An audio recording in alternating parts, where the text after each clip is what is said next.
திரு சீமான் அவர்கள் 2016 சட்டமன்ற தேர்தலில் கடலூர் தொகுதியிலையும் 2021 சட்டமன்ற தேர்தலில் திருவொத்தியூர் தொகுதியிலையும் போட்டிட்டு இருந்தாரு. இதுல 2016 கடலூர் தொகுதியில 7% ஓட்டு எடுத்திருந்த சீமான் அவர்கள் 5வது இடத்தை பிடிச்சிருந்தாரு. 2021 திருவொத்தியூர் தொகுதியில 24% 3வது இடம் சொல்லி இந்த 2 தேர்தலையுமே திரு சீமான் அவர்கள் தோல்வியை தான் தள்ளி இருந்தாரு. இப்படி கடலூர் திருவொத்தியூர்னு கடந்த 2 சட்டமன்ற தேர்தல்களில் 2 வேற தொகுதிகளில் தோற்றிருந்த திரு சீமான் அவர்கள் இப்ப தன்னோட 3வது சட்டமன்ற தேர்தலில் தன்னோட 3வது தொகுதியான காரைக்குடியில போட்டிடுறாரு. காரைக்குடி தொகுதியோட கடந்த 3 சட்டமன்ற தேர்தலோட முடிவுகள் எடுத்து பார்த்தோம்னா 2011 அதிமுக, 2016, 2021 இந்த 2 சட்டமன்ற தேர்தலிலுமே காங்கிரஸ் தான் தொகுதியில் ஜெயிச்சிருக்காங்க. இந்த காரைக்குடி தொகுதியில நாம் தமிழர் கட்சியோட 2016, 2019, 2021, 2024 கடந்த 4 பொது தேர்தல் ரிசல்ட் எடுத்து வச்சு பார்த்தோம்னா 2016 தொடங்கி 2024 வரைக்கும் 4 தேர்தல்களுமே நாம் தமிழரோட வாக்கு வங்கி ஒரு தேர்தலுக்கு உயர்ந்துட்டு தான் வந்திருக்கு. அடுத்து லீடர் அபவ் த பார்ட்டின்ற கான்செப்ட் அடிப்படையாக வச்சு பார்க்கும்போது 2016 சட்டமன்ற தேர்தலில் நாம் தமிழர் கட்சி 1% ஓட்டு எடுக்கும் போது திரு சீமான் அவர்கள் 7% ஓட்டு எடுத்திருந்தாரு. 2021 சட்டமன்ற தேர்தலில் நாம் தமிழர் கட்சி 6% ஓட்டு எடுத்திருந்தப்ப திரு சீமான் அவர்கள் 24% ஓட்டு எடுத்திருந்தாரு.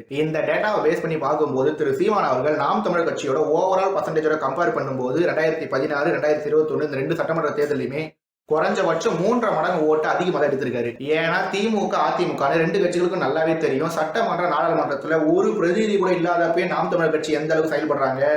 ஒருவேளை அவங்களுக்கு பிரதிநிதிகள் கிடைச்சிட்டாங்கன்னா அவங்க எந்த அளவுக்கு செயல்படுவாங்கன்றத அவங்க 2 பேரும் நல்லாவே தெரியும். அதுவும் அந்த பிரதிநிதி நாம் தமிழர் கட்சியோட முதல் பிரதிநிதி திரு சீமான் அவர்களா இருந்தா சட்டமன்றத்துல அவர் ஒரு முறை பேசும்போதும் அது கண்டிப்பா தலைப்புச் செய்தி ஆகுன்றதுல எந்த ஒரு சந்தேகமும் இல்லை. இதுல திமுக கூட்டணி, அதிமுக கூட்டணி, தாவேகானி இந்த 3 கட்சியை சேர்ந்தவங்களும் திரு சீமான் அவர்களை தோக்கடிக்கிறதுக்காக என்னென்னலாம் பண்ண முடியுமோ அது எல்லாத்தையுமே கண்டிப்பா பண்ணதான் போறாங்க. அப்படி இருக்கும்போது இந்த தடங்கல்கள் இது எல்லாத்தையும் தாண்டி திரு சீமான் அவர்கள் காரைக்குடி தொகுதியில ஜெயிப்பாரா, ஜெயிக்க மாட்டாரா, சட்டமன்றத்துக்கு போவாரா, போக மாட்டாரா?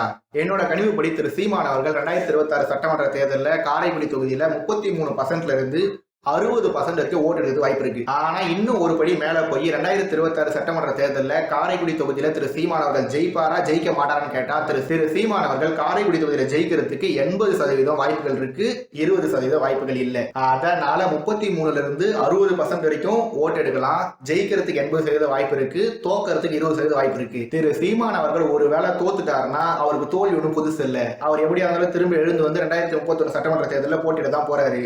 ஆனா ஒருவேளை இந்த தடங்கல்கள் இது எல்லாத்தையும் தாண்டி ஒருவேளை ஜெயிச்சுட்டாருன்னா, அப்படி ஒருவேளை திரு சீமான் அவர்கள் காரைக்குடியில ஜெயிச்சுட்டாருன்னா 2031 தமிழ்நாடு முதலமைச்சர் என்ற இலக்கு 2026 காரைக்குடி சட்டமன்ற உறுப்பினர் என்ற கையெழுத்துல இருந்து தொடங்குது.